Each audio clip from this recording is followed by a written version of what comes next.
bersih, dibersihkan tempat tidurnya, dikebut selimutnya, ditekuk-tekuk bantalnya, baru kita berdoa dan baca tidur ya. Kalau tidur menghadap kemana ya? Ke kanan. Ini menghadap ke kanan. Oke. Tadi pagi siapa yang gak sarapan? Sarapan. Ada yang gak sarapan kayaknya. Bintang kenapa gak sarapan? Mama ini gak sempat bikin sarapan. Ada lagi gak yang gak sarapan? Amira, kenapa Amira gak sarapan? Gak lapar. Nah, ibu kasih tahu ya, sarapan itu penting untuk kesehatan tubuh kita. Jadi biar nanti kita di kelas tuh gak lemes, gak lesu, gak ngantuk. Karena kan kalau anak sekolah itu aktivitasnya banyak ya, belajar, membaca, menulis, menggambar, berkolaborasi dengan teman, istirahat, lari-larian, belum nanti teriak-teriak sama temannya, hei itu kan pensil aku, kenapa diambil? Seperti itu kan. Nah, jadi pentingnya sarapan untuk kesehatan tubuh kita, biar perutnya nggak kosong ya. Walaupun misalnya, Bu aku nggak biasa sarapan, minum air hangat biar perutnya nggak kosong. Jadi jangan dibiasakan pas jajan di sekolah kamu langsung jajan misalnya es atau yang pedas-pedas. Seperti itu nanti perutnya jadi kaget ya, jadi sakit. Jadi nanti pas pelajaran sakit perut nanti gitu ya. Ingat gak waktu itu Alia sakit perut pas upacara? Nah ingat kan, itu karena Alia tidak sarapan ya. Jadi pentingnya sarapan untuk kebutuhan kita sehari-hari biar kita mendapatkan energi. Oke. Nah, hari ini kita akan membuat keyakinan kelas atau kesepakatan kelas.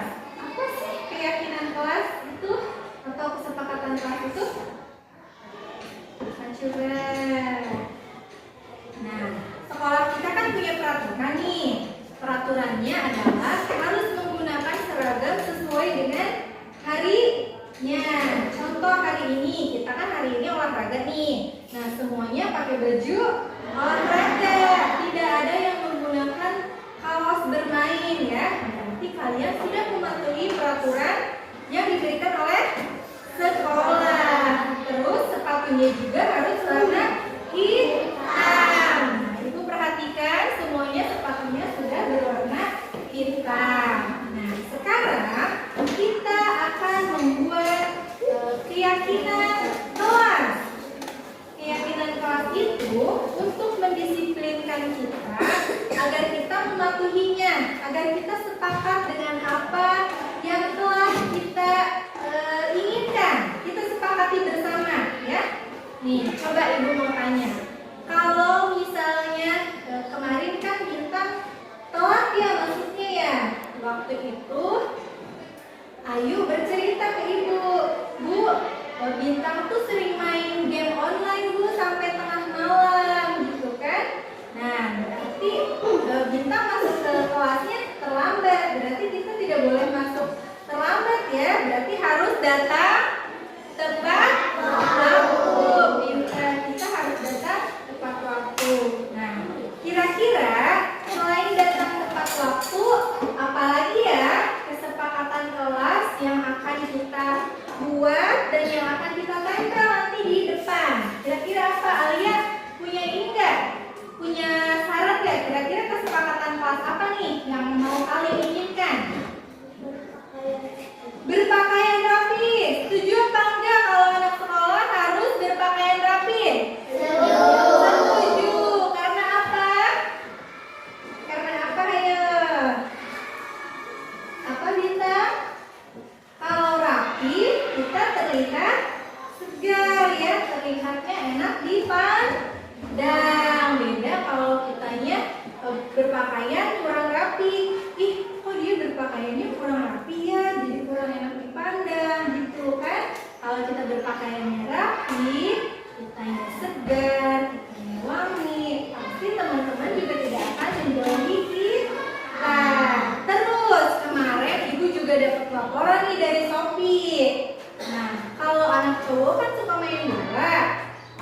ya. Nah, Sophie itu kemarin mengadu sakit kepala sama ibu. Sophie sakit kepala. Ternyata Amira main bola plastik di dalam kelas. Kira-kira boleh nggak ya main bola plastik di dalam kelas? Tidak boleh. Kenapa tidak boleh? Ya betul. Satu, takut kena kaca. Yang kedua, iya, takutnya lemparan bola takutnya mengenai kepala temannya ya. Kalau temannya nanti marah dan nangis gimana? Terus nanti kemudian kalian jadi berantem. Kan gak baik ya. Tidak boleh berantem, oke? Nah, berarti kalian harus menjaga kerukunan ya. Nah, siapa juga di sini yang suka aku gak mau main sama dia ya emang begitu? Siapa? Ayo, ada nggak? Nggak ada ya, di kelas ini nggak ada yang membeda-bedakan teman. Semuanya harus saling menghargai. Oke, nah hari ini kita akan membuat kesepakatan kelas. Ibu akan membagikan sticky note ke kalian. Kira-kira mau warna apa? Warna pink. Warna pinknya masih banyak ya. Ibu bagi sticky note-nya satu-satu. Kalian tuliskan keinginan kalian, kesepakatan apa yang ingin kalian buat di dalam kelas ini. Kira-kira kelas 4 ini akan menjadi kelas yang seperti apa ya? Tapi kesepakatan ini bukan hanya dilaksanakan oleh satu orang saja, tetapi harus semua anggota kelas. Iya, harus semua anggota kelas menyepakati kesepakatan ini. Oke, paham? Ya. Ibu bagi sticky note-nya ya. Nanti kamu tuliskan kira-kira kesepakatan kelas apa saja yang ingin kamu sepakati di dalam kelas 4 ini. Oke? Oke. Ibu bagi yang warna pink ya. Nah, Bu boleh dihias gak? Kira-kira kalau dihias bagus gak? Bagus, boleh dihias semenarik mungkin. Misalnya, Bu aku sukanya Naruto, mau gambar Naruto? Boleh. Bu aku mau gambar bunga-bunga? Boleh ya. Bu aku sukanya strawberry? Boleh. Bagus ya.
sakit? Betul. Kemarin kan teman kita ada yang habis disunat ya, Dimas. Nah, berarti kita harus menjenguk teman kita ya. Waktu itu bulan lalu kita kan menjenguk Amira ya, waktu Amira kecelakaan itu ya. Nah, itu berarti kita sudah belajar untuk saling menyayangi satu sama lain karena kita adalah keluarga ya. Terus siapa lagi yang belum?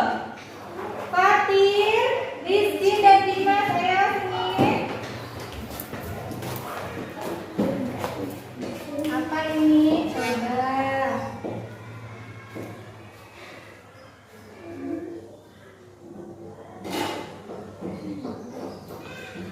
Mematuhi guru. Aku ingin cerdas. Naruto menjaga lingkungan. Oke. Tepuk tangan untuk kita semua. Apakah kalian setuju dengan keyakinan atau kesepakatan kelas yang sudah kalian buat dan sepakati bersama? Setuju ya. Bila ada yang melanggar, nggak ada ya. Nggak diusahakan tidak ada yang melanggar kesepakatan kelas ini. Berarti dari sini kamu harus belajar untuk menghargai waktu, menghargai teman, menjaga lingkungan dan kebersihan ya, menjaga diri juga, oke? Ya.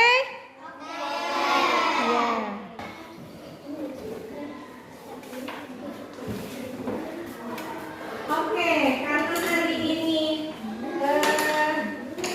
kita sudah membuat keyakinan kelas, kita sudah membuat kesepakatan kelas, berarti di pertemuan selanjutnya kita harus mematuhi kesepakatan atau keyakinan yang sudah kita buat ya. Tugas selanjutnya adalah kita harus membenahi buku yang ada di pojok. Apakah enak dilihat? Tidak ya, tidak enak dilihat. Kita akan membuat rumah kita senyaman mungkin agar kita yang ada di dalamnya juga merasa betah, merasa nyaman ya, bersih. Diusahakan di kolong mejanya tidak ada sampah. Coba lihat Trika, apakah ada sampahnya? Ada. Kalau ada, tolong dibuang sampahnya.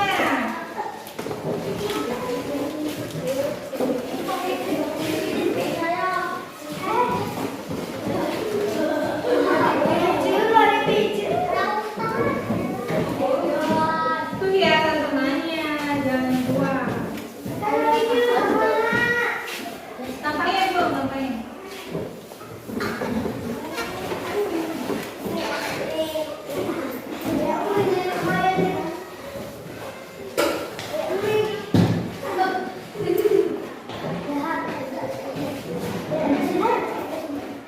Oke, Ibu mau tanya, setelah kalian membuat kesepakatan dan keyakinan kelas, bagaimana perasaan kalian? Senang. Terus? Kata Tegar tadi senang. Ceria, ada lagi enggak? Gembira, apa lagi? Apa?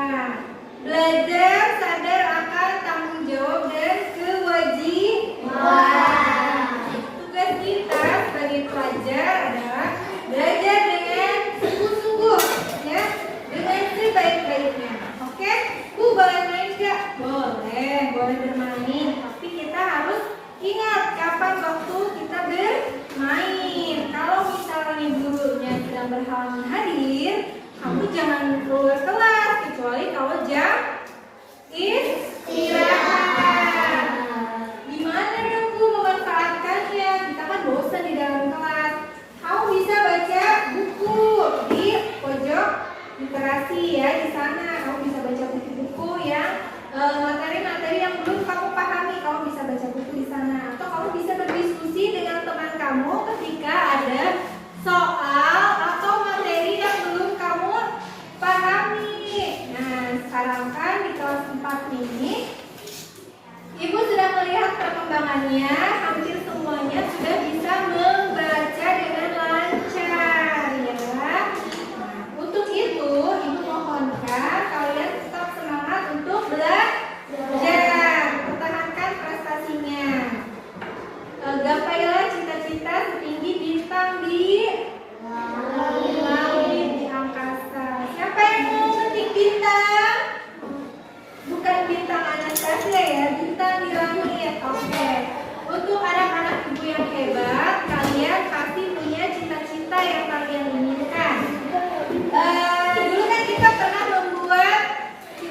aku. Ada yang ingin jadi pilot, polisi, pramugari, guru, dokter, lagi tentara. Ada yang ingin jadi masinis kereta api. Bu, aku pengen jadi YouTuber. Boleh, apapun itu boleh. Lagi dalam hal yang positif ya. Kita harus benar-benar kebaikan. Oke, dicek kompak dulu. Kelas keempat.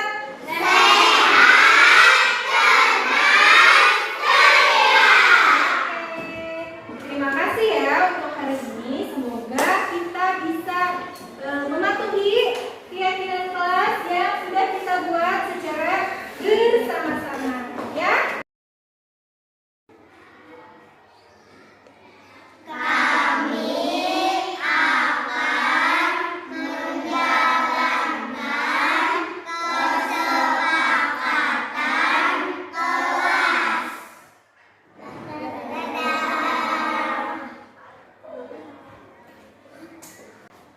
Kelas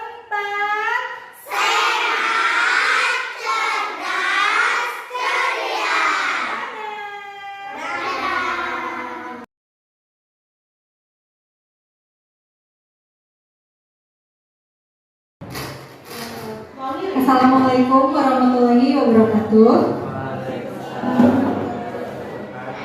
Sebelumnya saya ucapkan terima kasih kepada rekan-rekan yang telah bersedia untuk meluangkan waktunya pada presentasi modul 1.4 mengenai diseminasi budaya positif.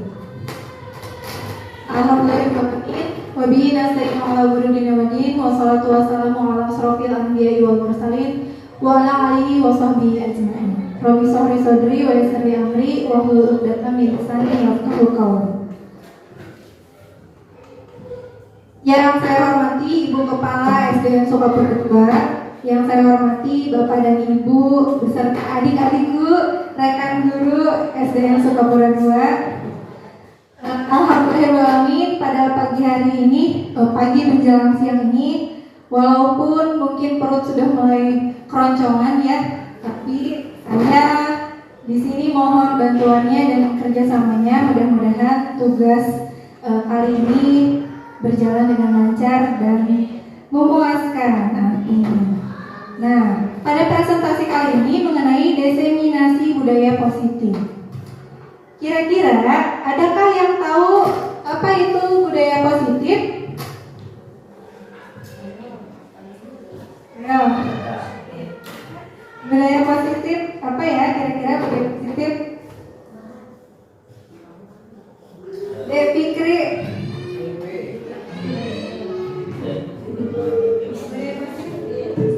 Budaya positif kira-kira apa ya? Aku boleh? Ya boleh. Devina, apa budaya positif? Suatu cara hidup yang baik, Cara hidup yang baik, dan berkembang. berkembang dengan nilai-nilai yang positif tentunya ya. Nah, berarti kita akan mencapai suatu tujuan ke arah yang lebih baik dengan nilai-nilai positif di dalam kehidupan kita. Nah, oke, kita akan lihat.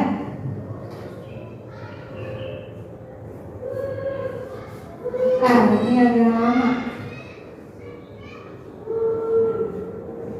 Budaya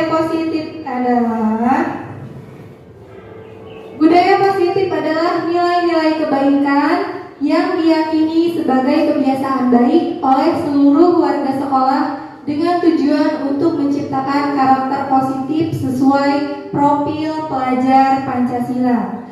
Karena sekarang kita sudah seiring berjalannya waktu, kurikulum 2013 sudah lambat laun tergerus dan tergantikan oleh kurikulum merdeka ya. Berarti kita harus menciptakan karakter positif sesuai dengan profil pelajar Pancasila, baik itu gurunya maupun para peserta didiknya harus sesuai dengan profil pelajar Pancasila.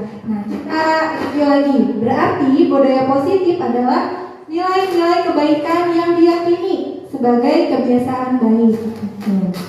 Oke, selanjutnya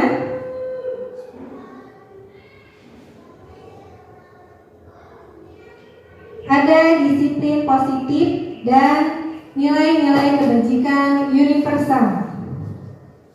Kata disiplin sering dihubungkan dengan hukuman, padahal itu sungguh berbeda. Karena belajar tentang disiplin positif tidak harus dengan memberikan hukuman.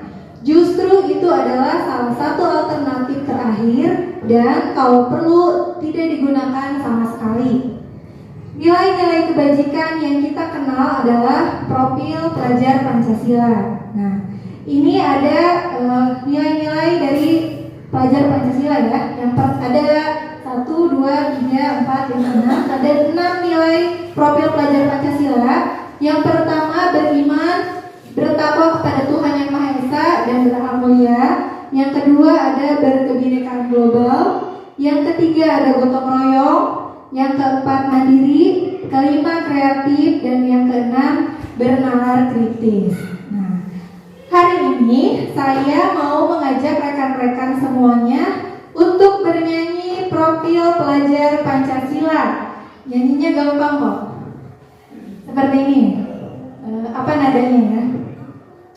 Pelajar Pancasila beriman dan bertakwa pada Tuhan Yang Esa dan berakhlak mulia, berkebinekaan global, gotong royong mandiri, kreatif dan bernalar kritis. Bisa kan? Bisa.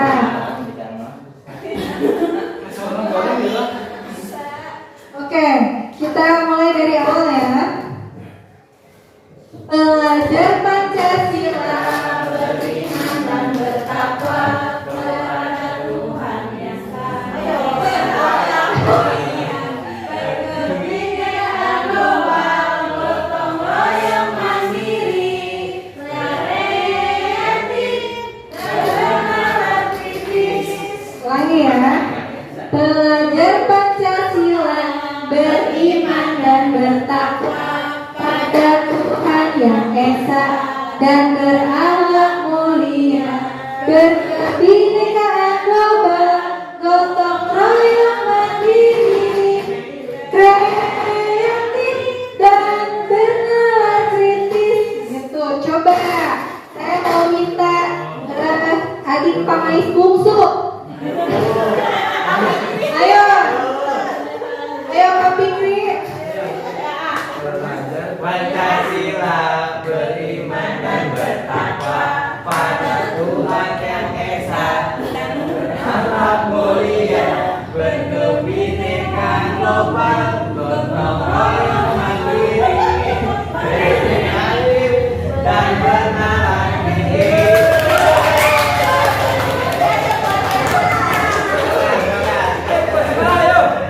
Oke, terima kasih. Coba saya pengen dengar suara itu kepala sekolah.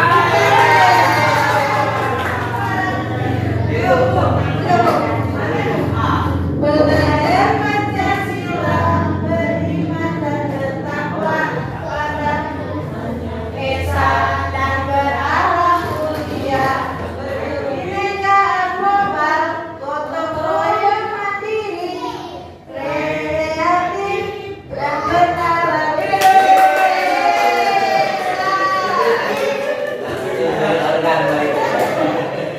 Oke, terima kasih. Berarti sudah bisa ya, sudah hafal. Berarti kita mempunyai 6 poin dari profil pelajar Pancasila yang harus kita tanamkan di dalam diri dan kita tanamkan juga ke kehidupan para peserta didik.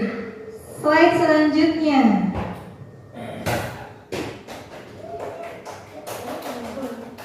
Nah, apa itu hukuman, konsekuensi, dan restitusi? Kira-kira ada yang mau menjawab dari 1, 2, 3 ini? Apa itu hukuman, konsekuensi, dan restitusi?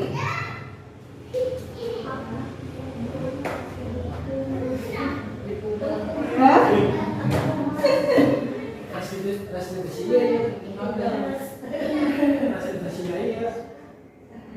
Apa itu hukuman, konsekuensi, dan restitusi? Kira-kira apa ya?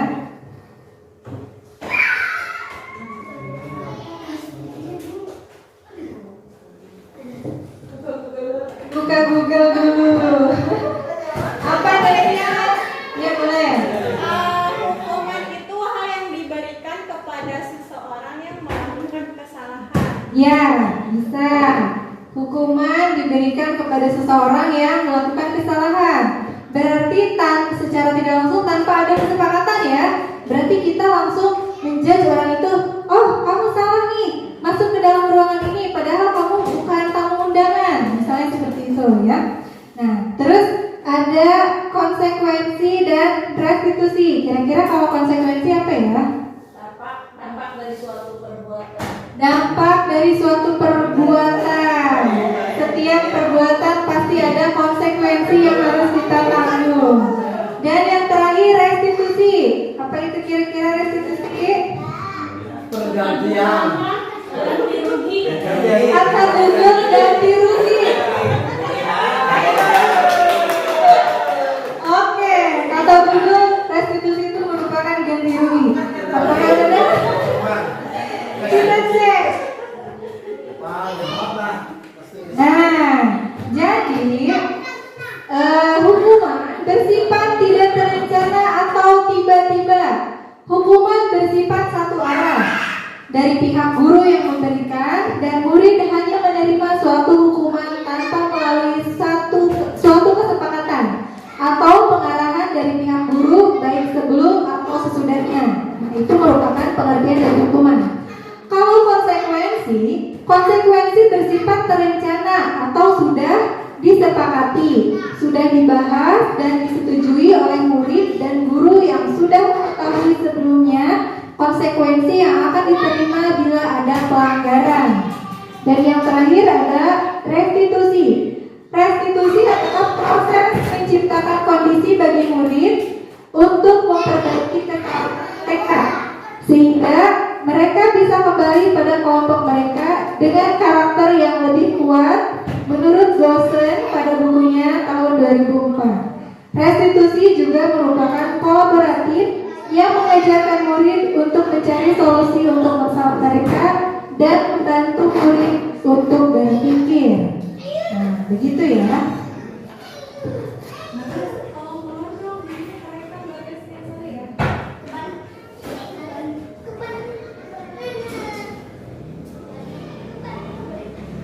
Oke, selanjutnya.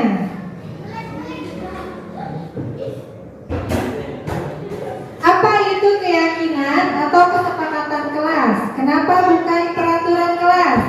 Kira-kira di sini ada Bapak Ibu yang sudah membuat kesepakatan atau keyakinan kelas? Ada yang sudah membuatnya?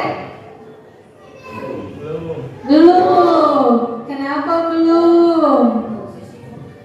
Masih sibuk. Oke, ada perbedaan antara keyakinan atau kesepakatan kelas. Kenapa bukan peraturan kelas ya? Nah, biasanya kalau peraturan kelas itu sudah mencakup dari tata tertib sekolah yang ada di kelas masing-masing. Kalau keyakinan atau kesepakatan kelas itu antara guru yang ada di dalam kelas dengan siswanya. Misalnya Bu Vina di kelas 3. Nah, Bu Vina ini membuat keyakinan atau kesepakatan kelas bersama anak-anak di kelasnya yang harus disepakati oleh seluruh siswanya dari abjad A sampai Z gitu. Nah, itu sesuai dengan kesadaran agar mereka mengerti artinya tanggung jawab ya. Coba kita lihat. Nah, keyakinan kelas adalah kesepakatan bersama yang dibuat tanpa ada paksaan. Murid akan lebih tergerak dan bersemangat untuk menjalankan keyakinannya daripada hanya sekedar harus mengikuti serangkaian peraturan tertulis yang harus dilaksanakan. Misalnya seperti ini, contoh dari keyakinan kelas atau kesepakatan kelas. Masuk tepat waktu. Jadi kalimat-kalimat negatif itu kita ganti. Yang tadinya tidak datang terlambat, kita ganti menjadi masuk atau datang tepat waktu, seperti itu. Terus ada lagi misalnya tidak membuang sampah sembarangan. Nah, kata tidak ini kita ganti menjadi jagalah kebersihan. Betul, bekerja sama, saling menghargai, mematuhi guru, gitu. Terus menerapkan 5S1H, itu bisa dijadikan salah satu contoh kesepakatan atau keyakinan di dalam kelas Bapak Ibu masing-masing ya. Next. Nah, ada 5 posisi kontrol guru. Sebelumnya posisi saya selalu ada di sini. Posisi saya selalu berada di nomor 1. Saya selalu sebagai penghukum.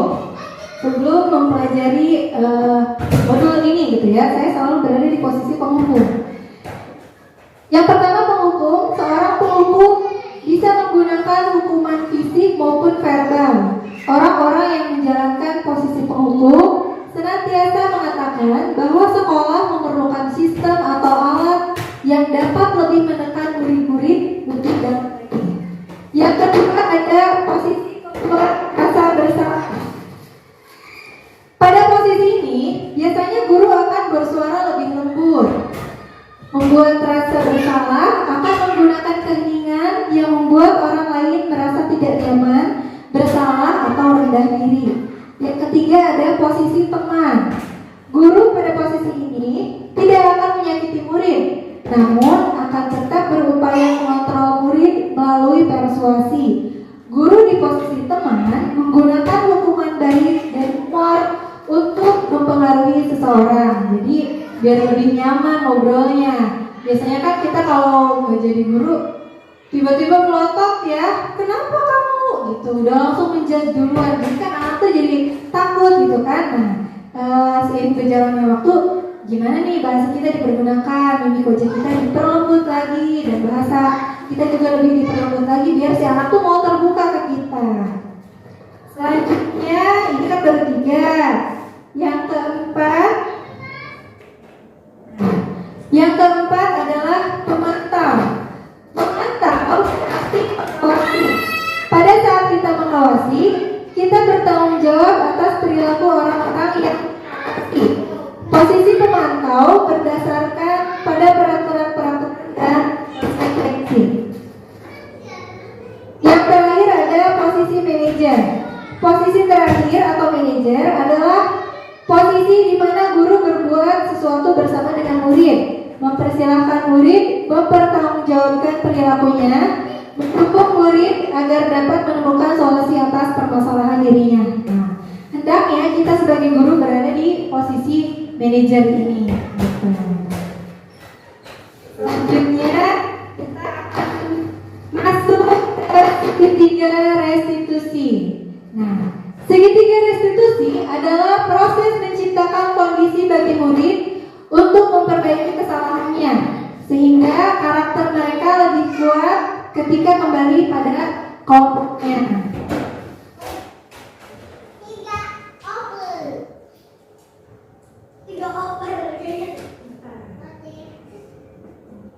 Ini penerapan posisi manajer di sekolah melalui segitiga restitusi yang pernah saya jalankan ya. Jadi kan awalnya sebelum mempelajari modul budaya positif ini, saya selalu menjadi penghukum. Nah sekarang setelah mempelajarinya, oh berarti kita harus menjadi manajer ya. Saya kasih dulu contohnya. Nah, untuk praktik segitiga restitusi ini ada 2 kasus. Mohon maaf ini ada kesalahan teknis ya. Kasus yang pertama adalah Bintang, anak didik saya, telat masuk ke kelas karena semalaman dia main game online sehingga bangunnya kesiangan. Terus kasus yang kedua adalah Amira main bola kasih di dalam kelas dan mengenai kepala temannya. Kita lihat acting saya ya. Kalau kurang jelas bisa melihat di channel YouTube saya, Siti Hamidah. Cari yang ada foto saya di like dan subscribe, jangan lupa.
Nah, demikian contoh kasus dari segitiga restitusi. Jadi ketika Bapak dan Ibu akan mengeksekusi anak-anaknya dalam permasalahan segitiga restitusi ini, jangan kedua anak ini jangan dimasukkan ke dalam satu ruangan. Jadi kita harus satu-satu dulu, misalnya Bintang dulu, baru kemudian Sophie yang dipanggil seperti itu. Jadi jangan dua-duanya langsung dimasukkan ke dalam satu ruangan gitu. Biasanya kalau dua-duanya langsung dimasukkan ke dalam satu ruangan, si anak tersebut pasti akan kode-kode ke temannya. Ih kamu dulu gitu. Jadi ditakutkan tidak akan ada kejujuran di antara satu sama lain. Seperti itu.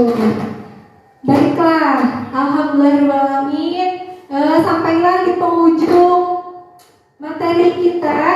Udah beres semua materinya. Saya mengucapkan terima kasih kepada Ibu Kepala Sekolah dan rekan-rekan guru yang sudah berpartisipasi dalam presentasi diseminasi budaya positif ini. Mudah-mudahan ilmu yang saya berikan pada siang hari ini membawa keberkahan dan manfaat untuk kita semua. Saya mohon maaf apabila ada salah kata baik ucapan maupun perbuatan. Wabillahi taufiq wal hidayah. Wassalamualaikum warahmatullahi wabarakatuh.